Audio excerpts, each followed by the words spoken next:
সাহেবজাদা মানে ছেলে, অর্থাৎ বড় ছেলের বয়ান আমরা শুনলাম। আজকে আমরা ছেলের বয়ান শুনেছি। বেটা কইরা উঠা নামাজটা পড়ে আবার শুইয়া গেলেন, এইটাতে যে বরকতটা পাবেন এর থেকে বেশি বরকত পাবেন আপনি ঘুমানোর সময় নিয়ত কইরা ঘুমাইছেন যে আমি ফজরের নামাজে উঠবো, কোনো কারণে উঠতে পারেন নাই, আল্লাহর কাছে এই জিনিসটা বড় হয়ে যাবে। আল্লাহ এই জিনিসটা পছন্দ করেন যে আপনি চেষ্টা করতেছেন আল্লাহর রাস্তায় চলার জন্য। সুবহানাল্লাহ। আল্লাহ তাআলা এই জিনিসটাকে অনেক আদরের সাথে দেখেন, তিনি এই জিনিসটাকে অনেক সুন্দরভাবে দেখেন যে আমরা তা দৈনন্দিন জীবনে প্রত্যেকটা কাজে আল্লাহ তাআলার বিধিবিধানগুলোকে মানার চেষ্টা করতেছি। এই যে কিছুদিন আগেই হচ্ছে যে আমাদের ঈদুল ফিতর গেল, এর আগে পুরো এক মাস আমরা রোজা রেখেছি। কত কষ্ট করে আমরা রোজাগুলা রাখছি, সারাদিন মানুষ দেখুক বা না দেখুক আমরা না খায়া আমরা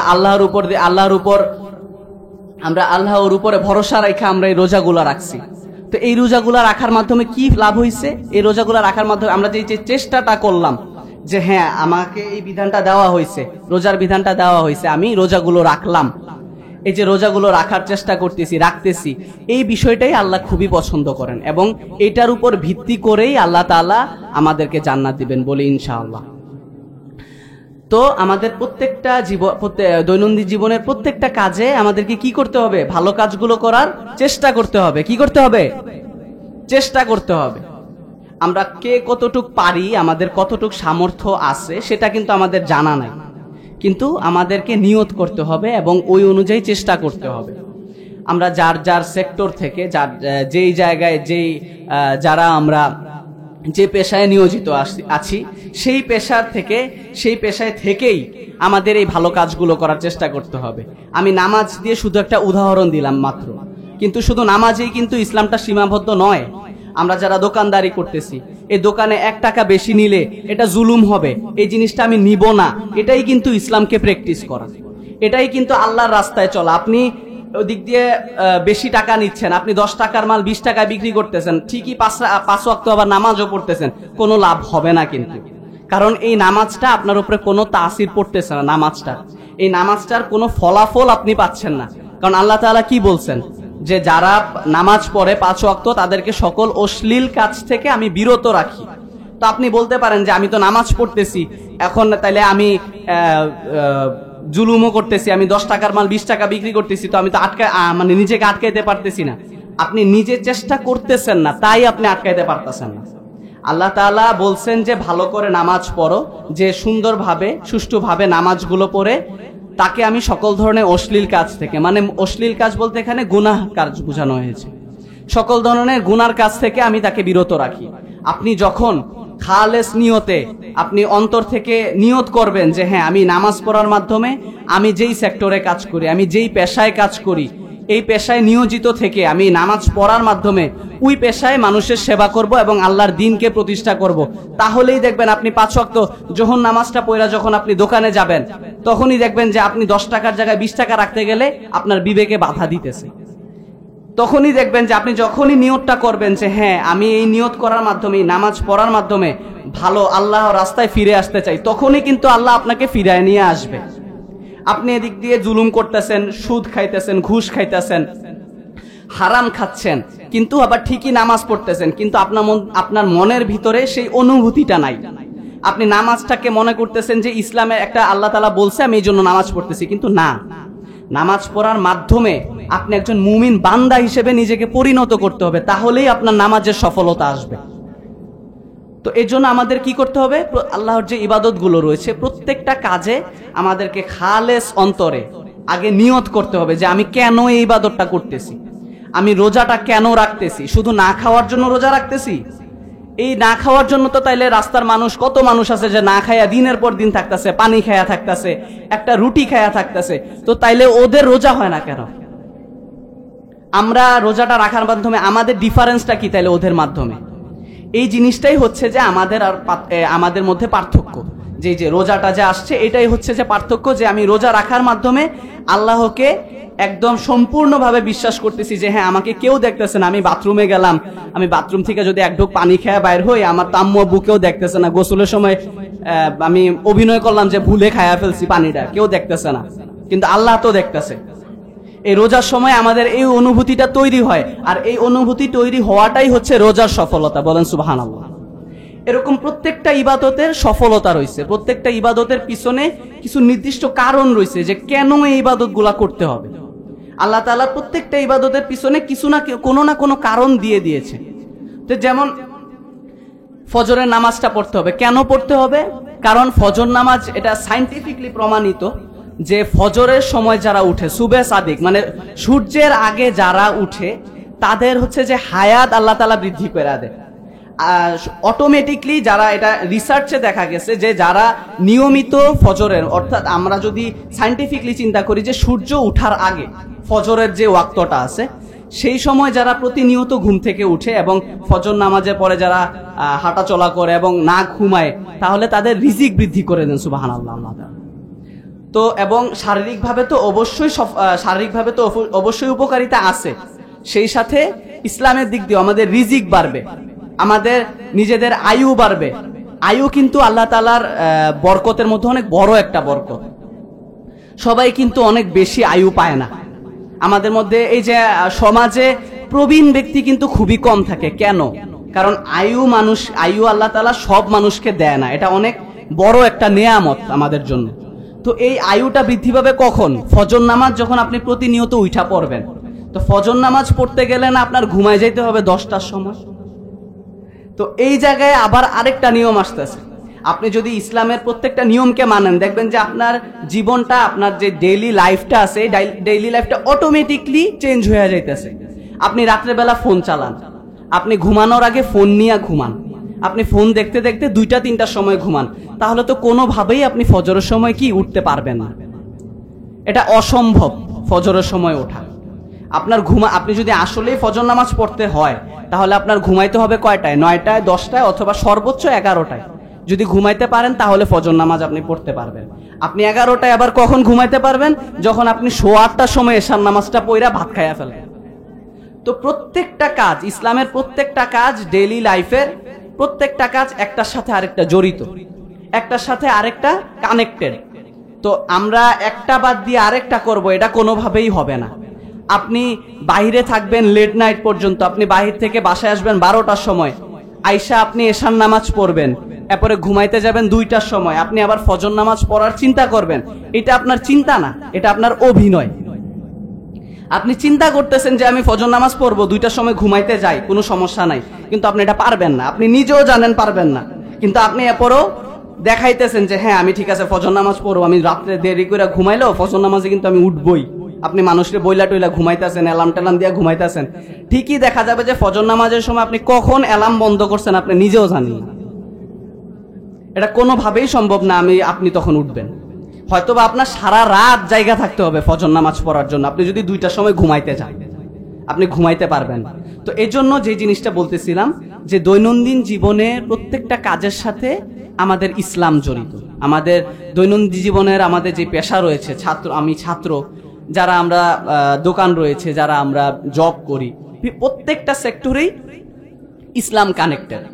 কারণ আল্লাহ তাআলা বলে দিয়েছেন যে ইসলাম হলো আমাদের জন্য একটি পরিপূর্ণ জীবন ব্যবস্থা। এই পরিপূর্ণ জীবন ব্যবস্থা আর কোনো ধর্মে নাই। প্রত্যেকটা ধর্মের একটাই মূলনীতি, সেটা হচ্ছে যে তুমি যা করো আমার সাথে, ধর্মের সাথে কোনো কি সম্পর্ক নাই। তুমি সময় মতো আইসা, মনে করো যারা হিন্দু ধর্ম, সময় মতো আইসা আপনি মন্দিরে গেলেন বা যেটাই করলেন, ওদের যে নিয়ম নীতি রয়েছে, এটার সাথে ধর্মের কিন্তু কোনো সম্পর্ক নাই, কোনো নিয়মও নাই ওদের নির্দিষ্ট। তো এই জন্য শুধুমাত্র একটা ধর্মই আল্লাহ তাআলা যে বলে দিয়েছেন যে ইসলাম ধর্ম তোমাদের জন্য পরিপূর্ণ একটি ধর্ম। অর্থাৎ আমাদের দৈনন্দিন জীবনের প্রত্যেকটা কাজে ইসলাম সম্পৃক্ত, প্রত্যেকটা কাজে ইসলাম জড়িত। এজন্য আমাদের সকলকে খেয়াল রাখতে হবে যে আমরা যে কাজগুলো করছি, এই কাজগুলো আমরা প্রথমত খালেস নিয়তে করছি কিনা। এটা হচ্ছে সর্বপ্রথম আমাদের শর্ত। প্রত্যেকটা ইবাদত করার প্রথম শর্ত কি? খালেস নিয়তে কি নিয়ত করতে হবে, খালেস অন্তরে নিয়ত করতে হবে, প্রথম শর্ত। এই শর্তটা যখন আপনি মানতে পারবেন, তখন দেখবেন যে আপনার কাছে ইবাদত করাগুলা মজা লাগতেছে, আপনি নামাজ পড়তেছেন, আপনার কাছে মজা লাগতেছে, আপনি কোরআন তেলাওয়াত করতে আপনার ইচ্ছা করবে। এই যে আমাদের আমি নিজেকে দিয়েই বলি, যেহেতু আমি আপনাদের ছোট ভাই, আমি এখনো পড়াশোনা করছি, আমাদের এই বয়সের বেশিরভাগের সমস্যা হচ্ছে কি আমরা নামাজ পড়ি কিন্তু মজা পাই না। আমরা নামাজে মজা পাই না। কেন মজা পাই না? কারণ ওই যে আমরা খালেস অন্তরে নিয়ত করতে পারতেছি না যে এই যে নামাজটা পড়ার মাধ্যমে আমি সকল খারাপ কাজ থেকে দূরে থাকবো। এই যে নিয়তটা যে আমরা করতে পারতেছি না, এই কারণে আমরা মজা পাইতেছি না। বের হইয়া বিভিন্ন অপকর্মে বা বিভিন্ন কবিরা গুনায় আবার জড়ায় যাইতেছি। আবার যখন মসজিদে আসতেছি নামাজ পড়তেছি, এই জন্য আমাদের একটার সাথে আরেকটার কিন্তু সম্পর্ক কি বিচ্ছিন্ন হয়ে যাইতেছে। নামাজের সাথে যে ভালো কাজগুলো করার কথা, এই কাজগুলো কিন্তু আমরা করতে পারতেছি না, এই কারণে নামাজে মজা পাই না। তো আমাদের সর্বপ্রথম, কেউ কথা বলবেন না প্লিজ, কেউ আওয়াজ করবেন না, বসে যান, যারা আসছেন সবাই বসে যান। আমি আমার কথা একদমই শেষের দিকে, আপনারা বসে যান, কিছুক্ষণের মধ্যেই পিসাই হুজুর এসে পড়বেন। আপনারা কেউ আওয়াজ করবেন না দয়া করে, আমি একদমই শেষ করে দিচ্ছি, কেউ আওয়াজ করবেন না। তো আমরা যেই বিষয়টি বুঝলাম এই আলোচনা থেকে, সেটি হচ্ছে যে আমাদের সর্বপ্রথম জীবনের প্রত্যেকটা কাজে, প্রত্যেকটা ইবাদতে আমাদের প্রথমে কি করতে হবে? নিয়ত করতে হবে। যখনই আমরা নিয়ত করতে পারবো তখন হচ্ছে যে আমরা ইবাদতে মজা পাবো, আমরা ওই কাজগুলো ভালোভাবে করতে পারবো। এবং এই কাজগুলো করার মাধ্যমে আরেকটা জিনিস করতে হবে, সেটি হচ্ছে যে এই জমিনে, বাংলার জমিনে, এই পৃথিবীতে, দুনিয়ার জমিনে আমাদেরকে ইসলাম প্রতিষ্ঠা করতে হবে। প্রত্যেকটা জায়গায় ইসলামের দাওয়াত দিতে হবে। প্রত্যেকটা জায়গায় আমরা যেই সেক্টরে কাজ করি সব সেই জায়গা থেকে ইসলামের দাওয়াত দিতে হবে। আমরা সকলে পারবো তো ইনশাআল্লাহ? এই কাজটি খুবই গুরুত্বপূর্ণ আমাদের এই বর্তমান সমাজে, এই বর্তমান সময়ে, এই প্রেক্ষাপটে ইসলামের দাওয়াত দেওয়া, ইসলামের যে বিধিবিধানগুলো রয়েছে সেই বিধিবিধানগুলোকে প্রতিষ্ঠা করা আমাদের সকলের জন্য এটি গুরুত্বপূর্ণ একটি কর্তব্য। আমরা এই কর্তব্যটি পালন করতেই হবে। বিশেষ করে আমাদের এই বাংলাদেশে এখন যে সময়টি যাচ্ছে, এই সময়টি খুবই ক্রিটিক্যাল, এই সময়টি খুবই কঠিন। এই সময়টিতে দেখবেন যে বিভিন্নভাবে বিভিন্ন মতাদর্শের মানুষের কিন্তু এখন আবির্ভাব হচ্ছে। কিছুদিন আগে দেখলেন আপনারা যে ওই যে কথিত নারীবাদীদের যে একটি মতাদর্শের যে কিছু নারীরা যারা প্রধান উপদেষ্টার কাছে বিভিন্ন পরামর্শ নিয়ে গিয়েছিলেন, এটাও কিন্তু একটা গভীর ষড়যন্ত্র আমাদের জন্য। আমাদের যেই ঘরের মা বোনরা রয়েছে, যারা আমরা পর্দার ভিতরে থাকতে চাই, পর্দার ভিতরে রাখতে চাই, তারা আমাদেরকে পর্দা থেকে বাহির করে আনতে চায়, ঠিক কিনা বলুন? এই কাজগুলো কিন্তু করতে দেওয়া যাবে না। এখন এমন একটা সময়ে আমরা অতিবাহিত করছি, যেই সময়টাতে সবাই সবার কথা নিয়ে ব্যস্ত, সবাই সবার মতাদর্শ সবার মাঝে বিস্তার করা নিয়ে ব্যস্ত। এই কাজটার সময় আমাদের সকলের উচিত, আমরা যারা ইসলামকে মানি, আমরা যারা মন থেকে আল্লাহকে বিশ্বাস করি, রাসূল সাল্লাল্লাহু আলাইহি সাল্লামকে সর্বশেষ নবী হিসেবে বিশ্বাস করি, আমাদের সকলের কর্তব্য, আমাদের প্রত্যেকটি সমাজে প্রত্যেকটি ব্যক্তিগত জায়গা থেকে যারা আমরা পরিবারের কর্তা রয়েছি, তাদের বিশেষ দায়িত্ব যে আমাদের পরিবারটিকে ইসলাম কেন্দ্রিক করে তোলা, ঠিক কিনা বলুন? প্রত্যেকটা পরিবারের যারা কর্তা রয়েছেন, আপনারা চেষ্টা করবেন, চেষ্টা না, এটা আপনাদের করতেই হবে। এখন এটি আপনাদের জন্য ফরজ যে আপনাদের যাদের মেয়ে রয়েছে, যারা স্ত্রী রয়েছে, আমাদের মা বোনরা রয়েছে, তাদেরকে পর্দার মধ্যে রাখা এটা আপনার জন্য ফরজ। আপনি যদি তাদেরকে পর্দার মধ্যে রাখতে না পারেন, তাহলে কিয়ামতের দিবসে এই কারণে আপনি জাহান্নামে যাবেন, বলেন নাউজুবিল্লাহ। আপনি আপনার মেয়েকে, আপনি আপনার স্ত্রীকে, আমাদের মা বোনদেরকে, যারা ফ্যামিলিগতভাবে যারা কর্তা রয়েছেন, যাদের আন্ডারে ওনারা থাকেন, ওনারা যদি পর্দা করাতে ব্যাহত হন বা পর্দা করাতে না পারেন, আপনার কথা যদি না শোনে, কোনো কারণে আপনি পর্দা করাতে পারতেছেন না, এই কারণে কিন্তু আপনি গুনাহগার হবেন। আপনি কিন্তু হাসরের ময়দানে এইটা বললে পার পাইতে পাইবেন না যে আমি তো বলছিলাম উনি শুনে নাই, এটা কিন্তু বললে আপনি পার পাইতে পারবেন না। আপনার মেয়ে মানে আপনাকেই পর্দা করাইতে হবে, এটা আপনার দায়িত্ব, ঠিক কিনা? এই জিনিসটা আমাদের সকলকে মানতে হবে। এই বর্তমান সমাজে, এই বাংলাদেশের যে প্রেক্ষাপট রয়েছে, এই প্রেক্ষাপটে বর্তমান সময়টি খুবই কঠিন যাচ্ছে আমাদের, বিশেষ করে আমাদের মুসলমানদের জন্য। পার্শ্ববর্তী দেশে আপনারা গতকালকে দেখেছেন, পার্শ্ববর্তী দেশে ভারতে, পাকিস্তানে অলরেডি কিন্তু যুদ্ধ শুরু হয়েছে। আপনারা সবাই জানেন কিনা জানি না কাশ্মীরকে কেন্দ্র করে কিছুদিন আগে যে হামলা রয়েছে, সেই হামলাকে কেন্দ্র করে অলরেডি পাকিস্তান এবং ইন্ডিয়ার মধ্যে কিন্তু যুদ্ধ শুরু হয়েছে। তো এই সময়টি পার্শ্ববর্তী দেশের যুদ্ধ চলছে, ইসরায়েলে গাজায় যুদ্ধ চলছে, প্রত্যেকটি জায়গায় কিন্তু মুসলমান এখন নির্যাতিত। এই বাংলাদেশেও কিছুদিন আগ পর্যন্ত মুসলমানরা কিন্তু নির্যাতিত ছিল, ঠিক কিনা? কিন্তু এখন থেকে মুসলমানরা আর নির্যাতিত থাকবে না। আমরা যার যার জায়গা থেকে ইসলামকে নিয়ে কথা বলতে হবে, ইসলামকে নিয়ে মানুষের মধ্যে সচেতনতা তৈরি করতে হবে। আমাদের প্রত্যেকটা সমাজে ইসলামকে নিয়ে, আমাদের প্রত্যেকটা মসজিদ কেন্দ্রিক, প্রত্যেকটা এরকম মাহফিল কেন্দ্রিক, প্রোগ্রাম কেন্দ্রিক ইসলামকে নিয়ে বেশি বেশি আলোচনা করতে হবে, যেন মানুষের মধ্যে ইসলামকে নিয়ে তাদের সফট কর্নার তৈরি হয়, ঠিক কিনা?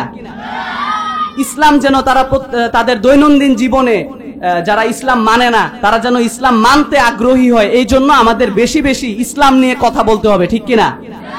আমাদের যারা আমরা কথা বলবো তাদের সবার প্রথমে কি করতে হবে? নিজেদেরকে আগে শুদ্ধ করতে হবে, নিজেদেরকে আগে ইসলামের বিধিবিধানগুলোর মধ্যে আনতে হবে। আপনি যখনই ইসলামের বিধিবিধানগুলোর মধ্যে আপনি নিজেকে নিয়ে আসবেন, নিজেকে আপনি ইসলামের একটি আয়না হিসেবে মানুষের সামনে প্রদর্শন করতে পারবেন, তখনই কিন্তু মানুষ আপনার প্রতি কি হবে? আগ্রহ সৃষ্টি হবে, ঠিক কিনা? ইসলামের প্রত্যেকটা নিয়ম আপনি মানার মাধ্যমে আপনি ইসলামকে রিপ্রেজেন্ট করছেন, অর্থাৎ আপনি ইসলামকে মানুষের কাছে পৌঁছে দিচ্ছেন। সবসময় কথা বইলা কিন্তু মানুষের মন জয় করা যায় না, কিছু কিছু সময় কাজ দিয়েও মনকে জয় করতে হয়, ঠিক কিনা? এই জন্য যারা আমরা মুসলমান রয়েছি, যারা আমরা ইসলামকে মানি, ধর্মপ্রাণ আমরা যারা মুসলমান রয়েছি, আমরা সকলেই চেষ্টা করব ইসলামের বিধিবিধানগুলোকে, একটু কষ্ট হবে, কারণ আমরা এমন একটা পরিস্থিতিতে ছিলাম যা ইচ্ছা তা করতে পারছি, যা ইচ্ছা, খারাপ কাজের একটা সয়লাভ হয়ে গেছিল এই বাংলাদেশটা। কিন্তু এখন আল্লাহর অশেষ রহমতে আমাদের যারা মুসলমান যারা আমরা রয়েছি, যারা ইসলামকে চর্চা করতে চাই, এরকম একটা সুন্দর পরিবেশ কিন্তু আমাদের মাঝে বিরাজ করতেছে, সুবহানাল্লাহ। এই সময়টা কিন্তু আগে ছিল না। যেহেতু এই সময়টা এখন আসছে, এই সময়টাকে কাজে লাগাইতে হবে। আগে আমাদের অনেক অজুহাত ছিল যে হ্যাঁ আমরা চাইলেও পারি না, দাড়ি রাখতে পারি না, ধইরা নিয়ে যায়, ঠিক কিনা?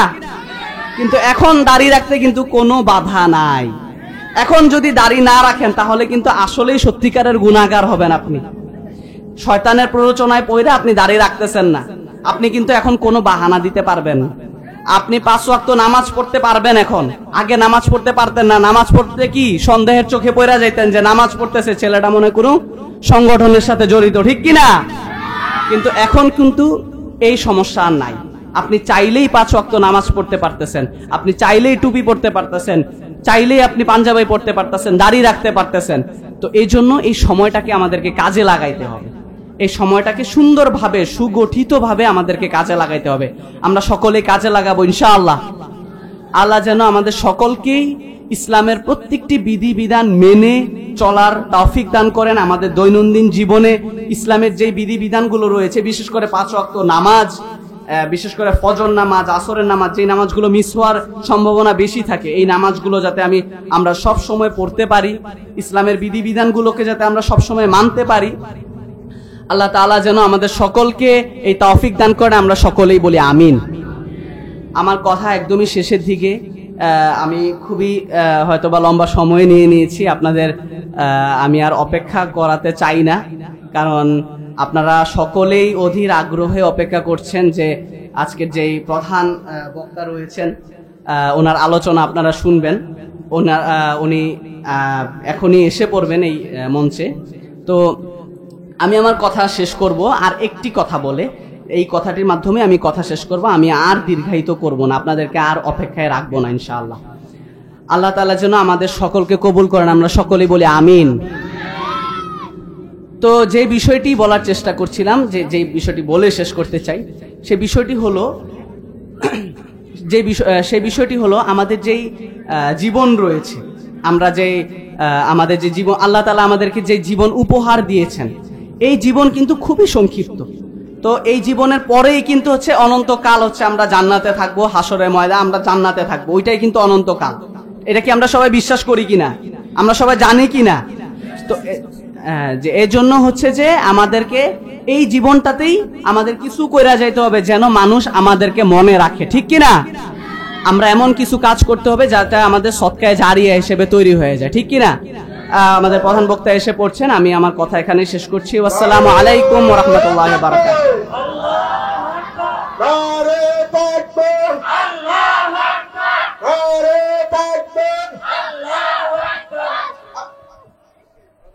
মিষ্টিগারের পক্ষ থেকে, যুব সমাজের পক্ষ থেকে প্রধান বক্তার আগমন